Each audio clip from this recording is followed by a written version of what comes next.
Our first guest this week is someone earning Harpin cap number 43, a statistic he graciously leaves to me while he keeps tabs on literally all the other rugby related ones. He's also half of the duo that produces the excellent Mother Ruckers, the Irish Women's Rugby podcast.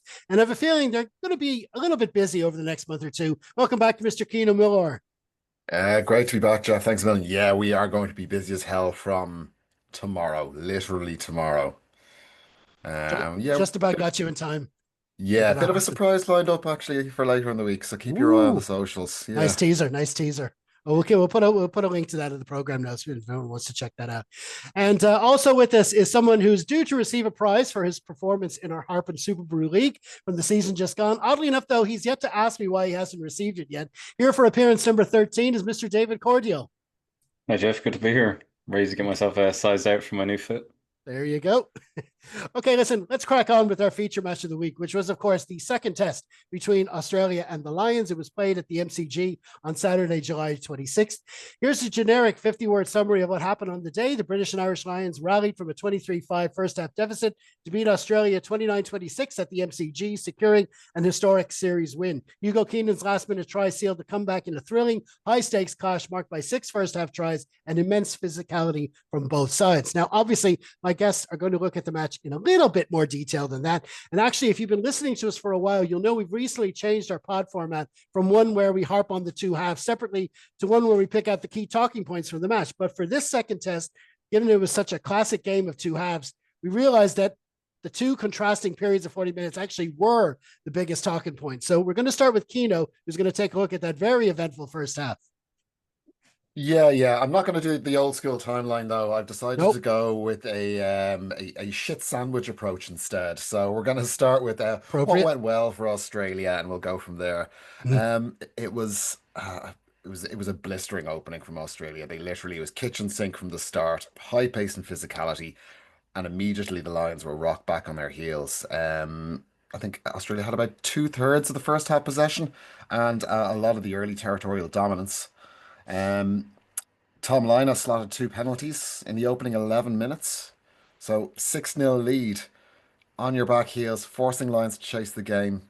It was a good cushion, built their confidence, and yeah, there was a lot of pressure there immediately. There was good kicking as well from hands. Like Tom Wright, beautiful 50-22, set up an attacking line out and kept play in Lions half and led to a try almost directly after that. Consistently playing in the right areas of the field and sustained that momentum through the half. Physically, they were dominant. You know, the enforcers, Valentini and Skelton, were huge. Okay, sorry. One sidebar, just a quick note. If commentators could stop calling him Valentini, I'd really appreciate that because, it drives me absolutely insane. But anyway, Nails on a so chalkboard. oh, them back from injury was huge. Really was. Bite and bollock to the carry. They won the gain line battle in that first half, definitely. Drove the Lions back consistently. Tacklers were not winning there. And regularly they made post contact meters, but they made space as well for the attack for other players. And yeah, that physical edge again had us backpedaling. But yeah, the breakdown was huge as well. They were hitting that breakdown hard, disrupting rucks, securing ball quickly for themselves. They got on the right side of the ref early on. I'll get to the other side of that coin later. And they turned that possession into points. Massively important, obviously. Um, yeah, and they pushed Lions into repeat infringements at the breakdown. Unfortunately, as a result of a lot of that pressure combined, which really went against us both in the penalty count and the yellow card. But I'll get to that again later as well. Um, but Skelton. Roger saying he thought Skelton would take kind of 5 matches to get up to speed, but it certainly didn't look it. It was old school Skelton as well. He was absolutely horrible. He was clear outs and thunderous carries and a little bit of afters on the floor and a little bit of afters off the ball. But that's the dark arts, like that's part and parcel of the game. You know, you take that with that is absolutely just part of the game, you know. You would miss it if it was gone. But yeah, him smashing into Tig, kind of after the whistle and outside the ruck, just I but felt that one in my back. got away with it. I think we all Absolutely did. got away. Yeah, yeah. He was not found wanting anyway. He was told to leave it all out there for 40 minutes, and he certainly did. But not just the big lads. They were clinical on attack. They got three tries in that first 31 minutes. So there was the forwards grit, but there was plenty of flair out the back line as well. James Slipper burrowed over in the left corner after sustained phase play for 1 and 23 minutes. And that was patient play from Wallabies. Not something that we've seen a lot of from them of late. And it was really good to see. And it's great for them going forward. But yeah, plenty of backline stuff too. Jake Gordon, he caught lines napping off a ruck and threw a dummy and darted through the hole that was there. That was a bad defensive miss setup from the Lions, and but fair play to him for spotting it and making the most of it. And then Suoli, who was very quiet in the first test, was not so quiet in this test. They certainly figured out how to use him a lot better. We're using him to carry more at speed into the line and really kind of made yards off of him. But he sliced through the midfield at one point and got an offload off to Tom Wright, who streaked in for one of their other tries. That was 31 minutes, I think. Um, so the line break and support play there was superb and really showcased what Suoli kind of promises to be able to do, kind of in the center of the pitch. And they really made the most of the yellow card period. Their Boot and Bollock really forced Lions into making decisions that were past the edge of what they could get away with. We got the yellow card off the back of it, and they made hay from that yellow card, exploited the extra space, stretched the underman defense, and ran in back-to-back scores. So that was them up to like 23-5, like at 18 points. 18 points. I was seriously worried at that point. I honestly thought the game was gone. But none of that would have been any good without the discipline and composure they had. Like they were playing heavy, they were playing hard, but they were keeping their discipline. They knew how to present they were presenting a great picture at the ruck. They were presenting a great picture in the carry. Even in the scrum where it wasn't all going their own way, it wasn't the worst pictures they were showing, and their lineup was going superbly. So they were keeping their infractions to a minimum because they knew you can't give Lions any out. If you have them on the back foot, you give them any kind of penalty anywhere on the pitch, they're going to go up and up and up, and then your pressure is dissipated. It was pretty much error-free rugby for that first 30 minutes from Australia. 100% line out, uh, clean play all the way through, no easy possession. And the 23 points Australia amassed was the highest ever in a first half against a Lions team. That's a record going back to 1899. So that's ever. That gives you an idea how what a complete performance that was. Now the other side of that was how badly Lions played in that first half. They were caught cold. Sorry, I'll keep saying we. I've said it before, so I'll keep saying it. We were absolutely caught cold. That first 20-30 minutes, they were perfect and we were shook. I don't know if it was the occasion or the importance of the game or what, or just how strongly they came out the gates, but we were flat-footed. We were losing collisions. We were lacking in intensity. We were lacking in decision making, knowing where that edge is in terms of what you can get away with. And we were dominated by Australia territorially. Pinned in our first half for almost the entire half. There was 63% possession in that opening half, and they kept winning the kicking exchanges as well.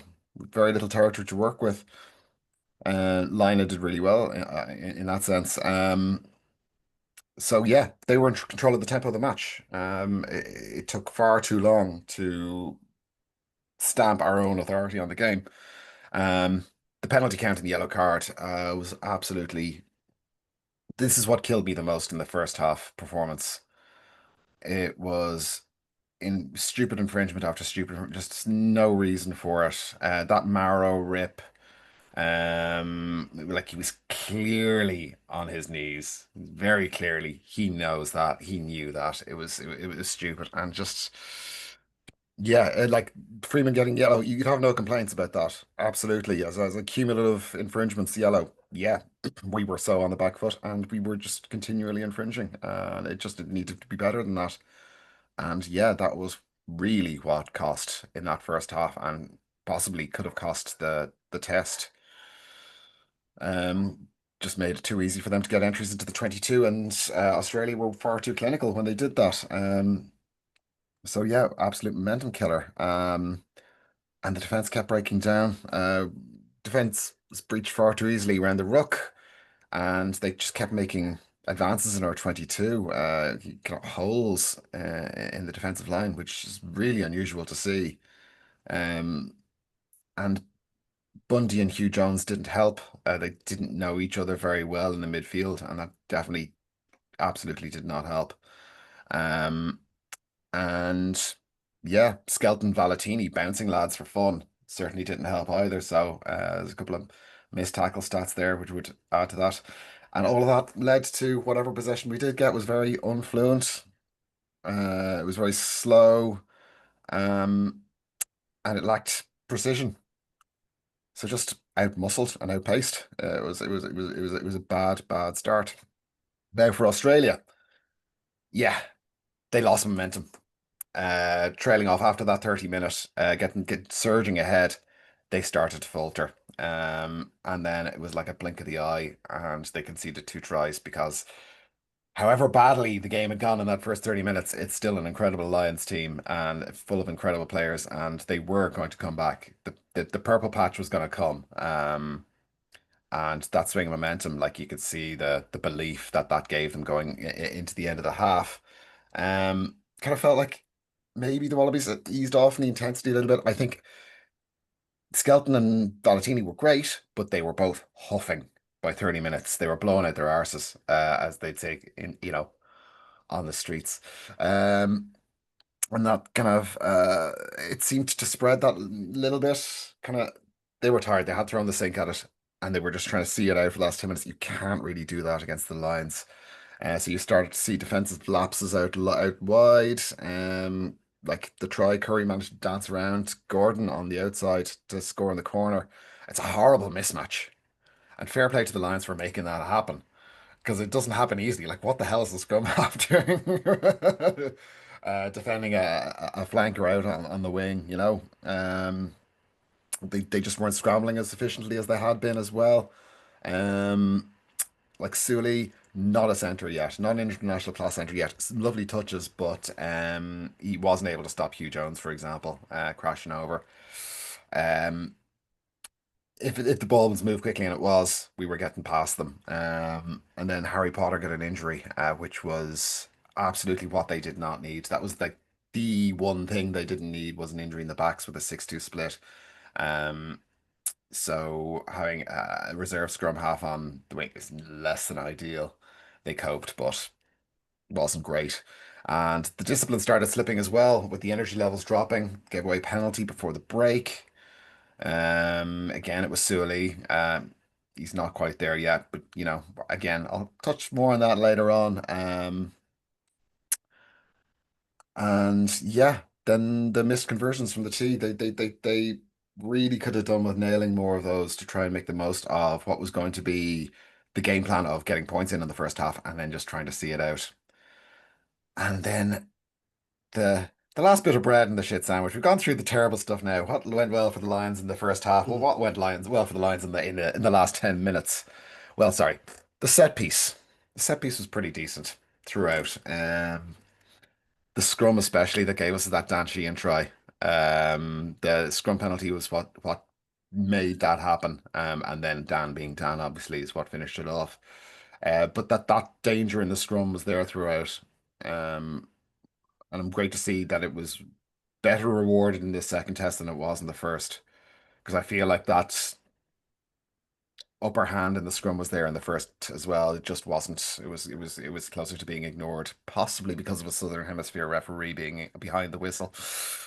Um, we were also, when we did actually start getting possession and into the 22, the conversion rate was very good. We were pretty good at actually finishing those opportunities. Like the strike rate was high.